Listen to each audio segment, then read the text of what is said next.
तो अब एक कॉन्सेप्ट है फ़िल्ट्रेशन फ्रिक्शन का। तो फ़िल्ट्रेशन फ्रिक्शन क्या चीज़ है वो मैं अभी आपको बताता हूँ।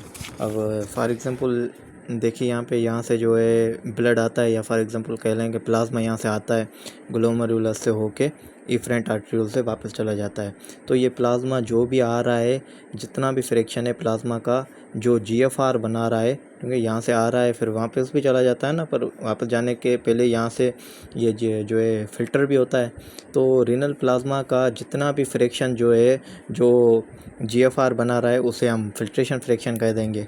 क्या होगा, जितना भी प्लाज्मा आ रहा है उससे जो है जीएफआर कितना बन रहा है, या जितना भी प्लाज्मा आ रहा है वो फ़िल्टर कितना हो रहा है, उसमें कितना परसेंटेज प्लाज्मा का फ़िल्टर होकर जीएफआर बना रहा है, तो वो हमारा क्या हो जाएगा, फ़िल्ट्रेशन फ्रिक्शन हो जाएगा।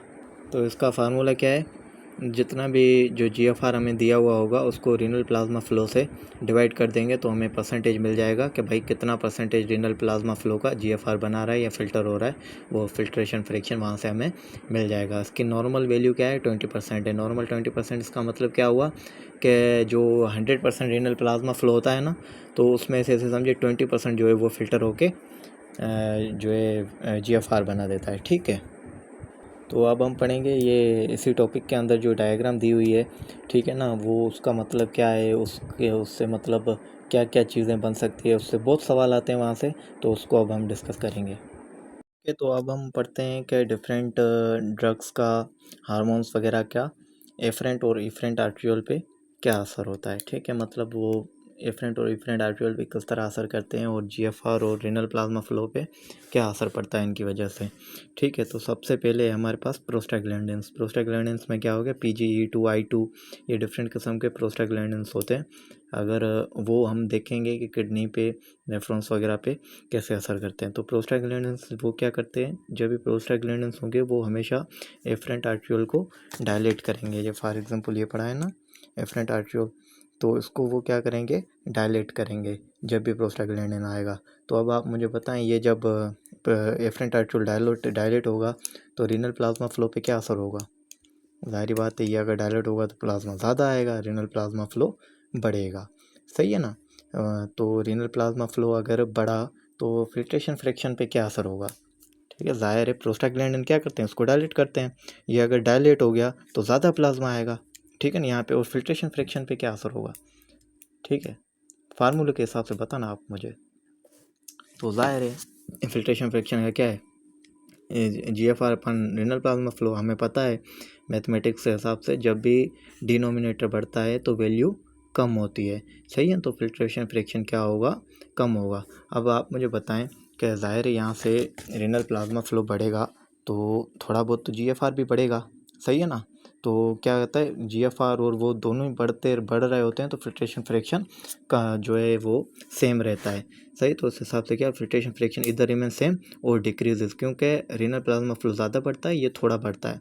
तो रीनल प्लाज्मा फ्लो ज़्यादा बढ़ने की वजह से फिल्ट्रेशन फ्रिक्शन कम हो रहा होता है, तो उसका क्या है, स्टे सेम और डिक्रीजेस। ठीक है, याद रखें प्रोस्टाग्लैंडिन्स क्या है, एफरेंट आर्ट्रियोल को डायलेट करता है, जिसकी वजह से जो है वो रीनल प्लाज्मा फ्लो बढ़ता है। ठीक है, और वो बढ़ने की वजह से फिल्ट्रेशन फ्रिक्शन कम हो जाता है।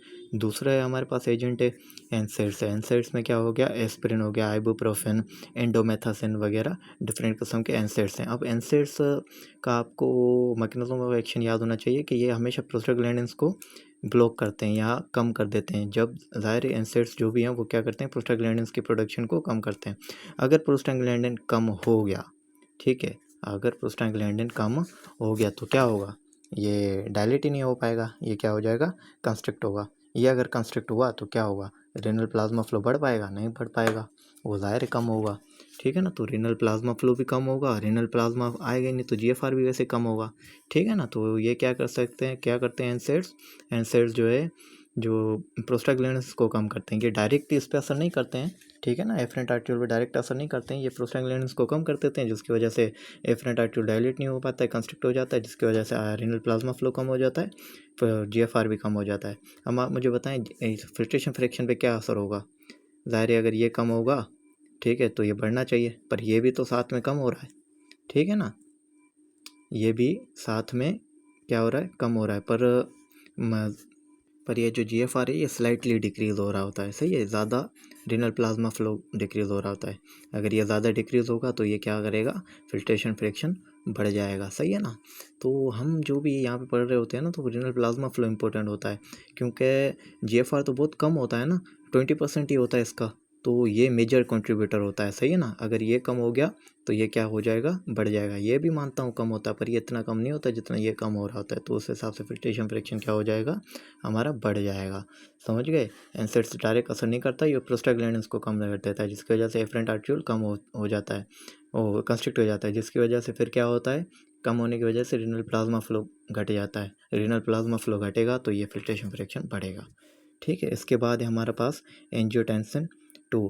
अब एंजियोटेंसिन पता है क्या करता है, ये अब हम पढ़ेंगे आगे, रेनन एंजियोटेंसिन अल्डोस्टेरोन सिस्टम। वो असल में ये काम क्या करता है, ये प्रेफरेंशियली जो है इफरेंट आर्टरियोल्स को कंस्ट्रिक्ट करता है, एफरेंट को भी करता है, पर ये ज़्यादा जो है प्रेफरेंशियली किसको कम करता है, इसको, इफरेंट आर्टरियोल है ना, इसको कंस्ट्रिक्ट कर देता है। अब आप मुझे बताएं कि जो है अगर इफरेंट आर्टरियोल कंस्ट्रिक्ट करेगा एंजियोटेंसिन, ठीक है ना, एंजियोटेंसिन एफरेंट आर्टरियोल को कंस्ट्रिक्ट करेगा तो रीनल प्लाज्मा फ्लो GFR पे क्या असर होगा, अब आप मुझे सोच के बताएं। तो ये थोड़ा ट्रिकी क्वेश्चन है, जिसने भी इसका सही जवाब दिया उसको वेरी गुड, ठीक है। अब यहाँ पे देखें, अगर इफरेंट आर्टरियोल कंस्ट्रिक्ट होगा तो रीनल प्लाज्मा फ्लो बढ़ेगा, जी नहीं बढ़ेगा, क्योंकि प्लाज्मा यहाँ से जा ही नहीं पाएगा, ठीक है ना। प्लाज्मा यहाँ से जो पेरिट्यूबुलर कैपिलरीज वगैरह से वो जा ही नहीं पाएगा, ये कंस्ट्रिक्ट होगा तो रीनल प्लाज्मा फ्लो क्या करेगा, घटेगा, सही है ना। GFR का क्या होगा, GFR बढ़ेगा थोड़ा बहुत, ज़ाहिर है यहाँ से कंस्ट्रिक्ट है तो यहाँ से ज़्यादा जो है ये फ्लूइड यहाँ से जा नहीं पाएगा, तो ज़्यादा यहाँ से, अगर यहाँ से देखा ना फ्लूइड जा नहीं पाएगा तो कोशिश करेगा फिल्टर होने की, तो इनिशियली GFR क्या करेगा, बढ़ेगा। तो वही सेम बात अगर रीनल प्लाज्मा फ्लो घटेगा, ठीक है ना, एफरेंट आर्टरियोल की कंस्ट्रिक्शन की वजह से अगर रीनल प्लाज्मा फ्लो घटेगा तो फार्मूले के हिसाब से अगर ये घटेगा तो फिल्ट्रेशन फ्रैक्शन क्या हो जाएगा, बढ़ जाएगा। ये कॉन्सेप्ट से अपने जहन में रखना, क्या चीज़ क्या करती है, ये आपको जब आप यू वर्ल्ड में या एम्बोस वगैरह के क्वेश्चंस करेंगे तो ये कॉन्सेप्ट आपके काम आएंगे, ठीक है। तो ये क्या करेगा, बढ़ेगा, इसकी वजह से क्या होगा, मैंने आपको कहा रीनल प्लाज्मा फ्लो कम होगा, ठीक है ना, कम रीनल प्लाज्मा फ्लो, ठीक है ना, और GFR initially increase, GFR increase initially,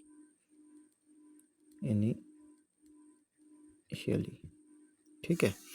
अब दूसरी चीज़ है एस इनहिबिटर्स, ठीक है। एस इनहिबिटर्स क्या मतलब क्या, एंजियोटेंसिन कन्वर्टिंग एंजाइम इनहिबिटर्स। अगर ये जो काम करेंगे ना तो क्या होगा, एंजियोटेंसिन बन ही नहीं पाएगा, ठीक है ना। एंजियोटेंसिन कन्वर्टिंग एंजाइम इनहिबिटर्स में क्या आता है, कैप्टोप्रिल, एनालोप्रिल वगैरह, या आप आगे फार्माकोलॉजी पढ़ेंगे उसमें पता चल जाएगा। बहरहाल आप ये समझे, angiotensin converting enzyme inhibitor angiotensin को नहीं बनने देंगे।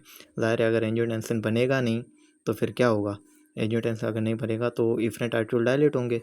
ज़ाहिर है एंजियोटेंसिन का काम क्या है, इसको कंस्ट्रिक्ट करता है, अगर ये कंस्ट्रिक्ट नहीं हो पाएगा तो इफरेंट आर्टरियोल डायलेट होगा। ज़ाहिर है अगर डायलेट हुआ तो प्लाज्मा ज़्यादा फ्लो करेगा, रीनल प्लाज्मा फ्लो बढ़ जाएगा।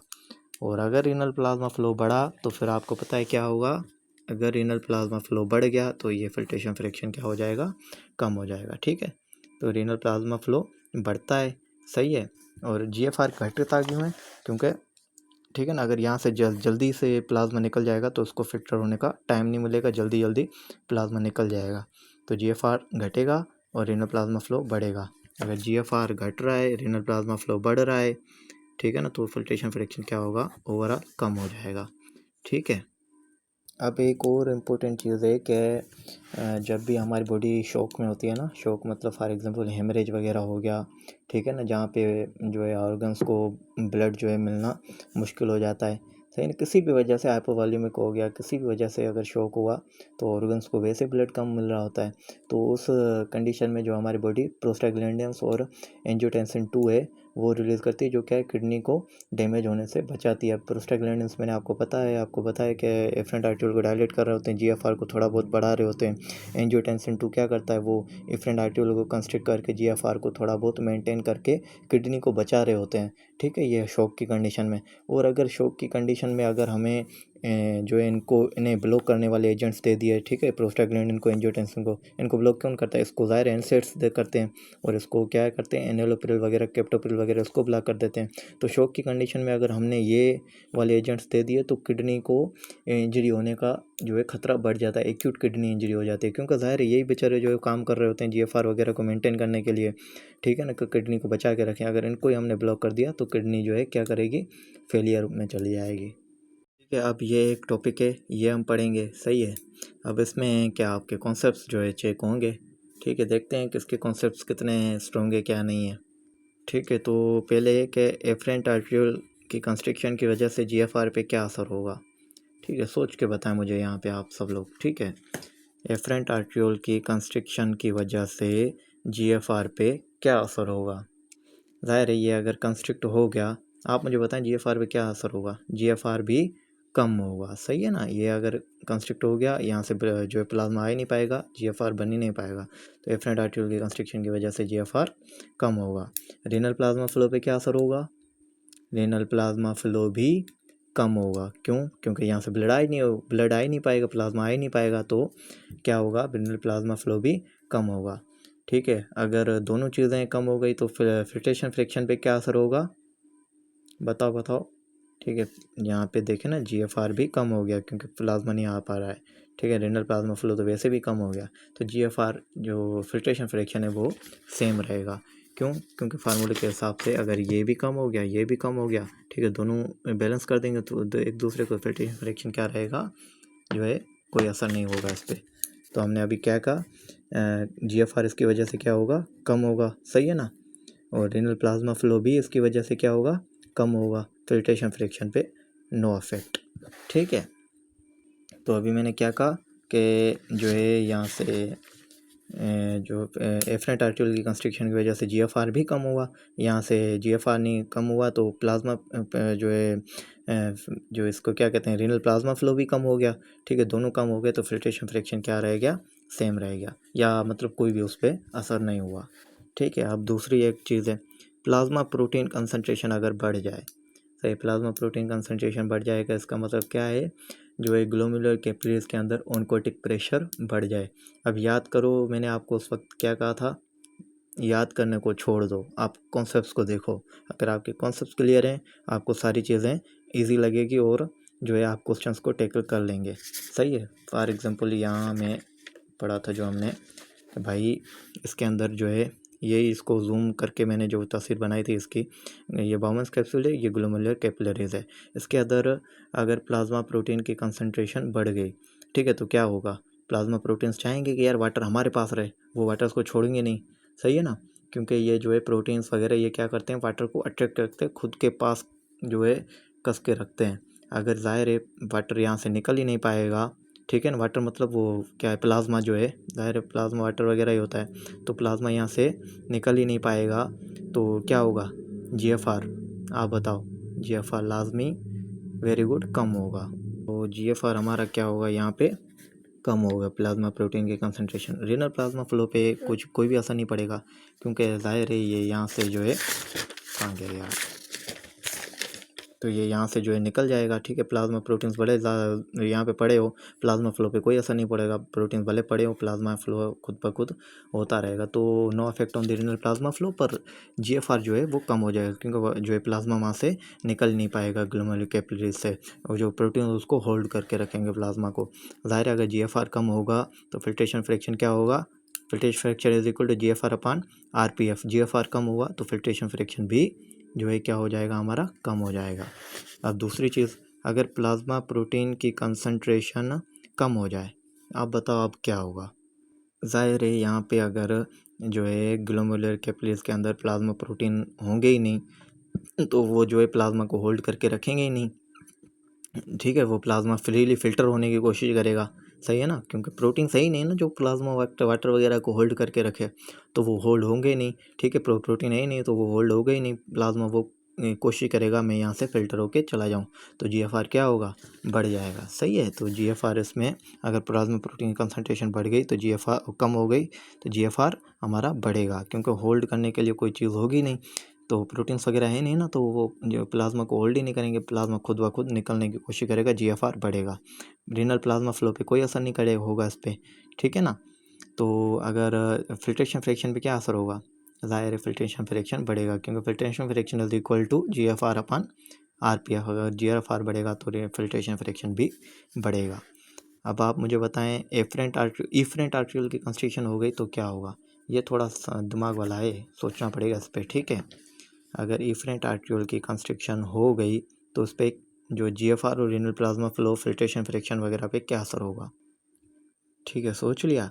अब लाजमी है एफरेंट आर्ट्रियल यहाँ से कंस्ट्रक्ट होगा तो पीछे प्रेशर बढ़ेगा, तो प्रेशर पीछे बढ़ने की वजह से GFR जो है क्या होगा, बढ़े, फिल्ट्रेशन ज़्यादा हो रही होगी, फिर GFR क्या होगा, बढ़ेगा। क्योंकि यहाँ से देखें ना, जा ही नहीं पा रहा प्लाज्मा, एफरेंट आर्ट्रियल की कंस्ट्रक्शन हो गई, प्लाज्मा यहाँ से जा ही नहीं पा रहा, तो पीछे प्रेशर बढ़ेगा और GFR बढ़ेगा, ठीक है, यहाँ से निकल जाएगा।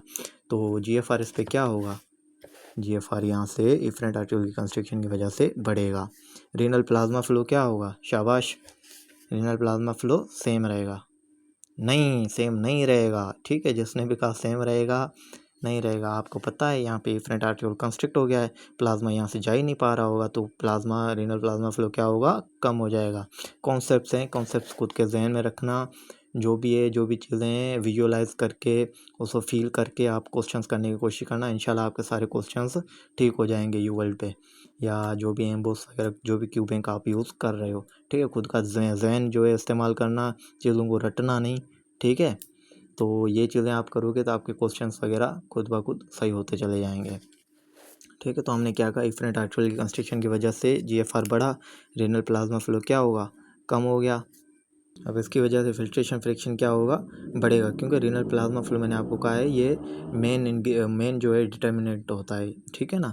अगर ये जो कम होगा तो फिल्ट्रेशन फ्रैक्शन क्या होगा, बढ़ेगा, ठीक है ना। फिल्ट्रेशन फ्रैक्शन मेन जो असर कर रहा होता है वो उस पर डिपेंड कर रहा होता है रीनल प्लाज्मा फ्लो पे, क्योंकि GFR होता है 20% रीनल प्लाज्मा फ्लो का मेन जो कंट्रीब्यूटर होता है रीनल प्लाज्मा फ्लो होता है। अगर ये कम हो रहा होगा तो ये फिल्ट्रेशन फ्रैक्शन क्या हो जाएगा, बढ़ जाएगा। अब एक और चीज़ है कि यूरेटर की कंस्ट्रक्शन हो जाए, ठीक है ना। यूरेटर हमें पता है किडनीज़ के बाद पहले से जो यूरेटर निकलता है, अगर यूरेटर की कंस्ट्रक्शन हो जाए फॉर एग्जांपल किसी भी वजह से, या फॉर एग्जांपल स्टोन वगैरह आ जाए वहाँ पे, तो यूरेटर जो है कंस्ट्रक्ट हो जाए तो फिर क्या होगा, GFR पे क्या असर पड़ेगा। शाबाश यार, ये सोच के मुझे बताना, और मैं आपसे उम्मीद कर रहा हूँ कि आप मुझे सही बताएंगे, ठीक है। वीडियो को पॉज करके सोचें, ठीक है। जिसने भी सही जवाब दिया वेरी गुड। अब देखें यूरेटर वहाँ से कंस्ट्रक्ट हो गया है, ठीक है, आगे, ठीक है। तो नेफ्रॉन्स में क्या होगा, फ्लूइड जमा होता रहेगा, नेफ्रॉन से फ्लूइड बाहर निकल ही नहीं पाएगा, तो वो फ्लूइड जमा जमा होता होता यहाँ से सारा जमा हो रहा होगा, बाउंस कैप्सूल में भी जमा हो जाएगा, सही है। तो अब यहाँ पे अगर बाउंस कैप्सूल का हाइड्रोस्टेटिक प्रेशर बढ़ गया तो क्या होगा, ये यहाँ से फिल्टर होने नहीं देगा, क्योंकि यहाँ पे ऑलरेडी बहुत ज़्यादा प्रेशर पड़ रहा होता है, सही है। तो कंस्ट्रक्शन ऑफ यूरेटर की वजह से फ्लूइड यहाँ पे जमा हो रहा होगा और GFR को फिल्टर होने नहीं देगा, GFR को बढ़ने नहीं देगा, तो GFR क्या होगा, अगर यहाँ पे प्रेशर वगैरह ज़्यादा है GFR कम हो जाएगा, वेरी गुड। तो कंस्ट्रक्शन ऑफ यूरेटर की वजह से GFR क्या हो गया, कम हो गया। अब ज़ाहिर है रीनल प्लाज्मा पे तो इसका कोई असर ही नहीं है, क्योंकि सारी जो पैथोलॉजी हो रही है ये इससे ज़्यादा आगे हो रही है, यहाँ पे हो रही है, ठीक है ना। यहाँ पे तो कोई असर है ही नहीं, यहाँ पे प्लाज्मा पे, तो प्लाज्मा जो है वो सेम रहेगा, प्लाज्मा फ्लो उस पर कोई असर नहीं है। फिल्ट्रेशन फ्रैक्शन पे क्या असर होगा, अगर रीनल प्लाज्मा फ्लो सेम है, GFR कम हो रहा है, तो जो है वो क्या होगा, फिल्ट्रेशन फ्रैक्शन भी कम होगा, ठीक है, फिल्ट्रेशन फ्रैक्शन भी कम हो जाएगा। अब एक और चीज़ है डिहाइड्रेशन, सही है। डिहाइड्रेशन मतलब बॉडी में फ्लूइड्स का होना ही नहीं या कम हो जाना। ज़ाहिर है अगर बॉडी में फ्लूइड्स ही कम है, ठीक है, अगर बॉडी में फ्लूइड्स ही कम है तो ये यहाँ से फ्लूइड आएगा ही भी कम, ठीक है, फिल्ट्रेशन भी कम होगी, तो GFR क्या होगा, ज़ाहिर है फ्लूइड है ही नहीं ना बॉडी में, डिहाइड्रेशन हो रही है तो फ्लूइड यहाँ पे आएगा ही कम, तो फिल्टर ही कम होगा, GFR क्या होगा, कम होगा। और रीनल प्लाज्मा फ्लो क्या होगा, आप मुझे बताएं। ज़ाहिर है फ्लूइड आ ही नहीं रहा है, तो यार ज़ाहिर फिर प्लाज्मा फ्लो क्या बढ़ेगा, नहीं बढ़ पाएगा, क्योंकि फ्लूइड आ ही नहीं रहा, कम आ रहा होगा, तो रीनल प्लाज्मा फ्लो भी कम हो रहा होगा। फिल्ट्रेशन फ्रैक्शन क्या होगा, आप मुझे बताएं, शाबाश। फिल्ट्रेशन फ्रैक्शन कम बढ़ेगा या कम होगा, GFR कम हो रहा है, वो भी कम हो रहा है, ठीक है। मैंने आपको कहा था फिल्ट्रेशन फ्रैक्शन का मेन डिटर्मिनेंट क्या है, रीनल प्लाज्मा फ्लो। अगर रीनल प्लाज्मा फ्लो कम हो रहा है तो फिल्ट्रेशन फ्रैक्शन क्या होगा, बढ़ जाएगा, ठीक है, वेरी गुड। तो डिहाइड्रेशन की वजह से GFR बढ़ेगा, पर रीनल प्लाज्मा फ्लो ज़्यादा कम होगा, तो रीनल प्लाज्मा फ्लो ज़्यादा कम हो रहा होगा। रीनल प्लाज्मा फ्लो कम होगा तो फिल्ट्रेशन फ्रैक्शन क्या हो जाएगा, बढ़ जाएगा। नहीं, फिल्ट्रेशन फ्रैक्शन बढ़ इसलिए रहा है क्योंकि रीनल प्लाज्मा फ्लो बहुत ही ज़्यादा कम हो रहा है, ठीक है ना। अब यहाँ पे देखे थे, यहाँ पे हमने देखा था अगर एफरेंट आर्टरी की कंस्ट्रिक्शन की वजह से जीएफआर भी कम हो रहा था, रीनल प्लाज्मा फ्लो भी कम हो रहा था, तो फिल्ट्रेशन फ्रैक्शन सेम रह रहा था। पर अब यहाँ पे क्या हो रहा है, जीएफआर तो ठीक है कम हो रहा है, पर रीनल प्लाज्मा फ्लो बहुत ज़्यादा कम हो रहा है, ठीक है ना। यहाँ पे रीनल प्लाज्मा फ्लो बहुत ज़्यादा कम हो रहा है, जिसकी वजह से फिल्ट्रेशन फ्रैक्शन क्या रहेगा, वो जो है क्या होगा, बढ़ जाएगा।